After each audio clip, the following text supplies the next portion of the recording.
Senator Estrada. Mr. Diskaya, sa dami-dami mong binanggit na pangalan na kongresista, silang tanong ko, Senador, meron ba? Your Honor, wala po. So, safe Sigurado ka? Safe ka na. Sigurado po. I resent that statement, Mr. Chair. I resent that statement. Safe ka na. Okay.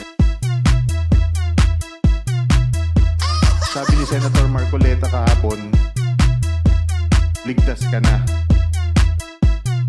Hindi po ito totoo. Si Senator Jinggoy Ejercito Estrada, Senator Joel Villanueva, Yusek Robert Bernardo, at D. Alcantara.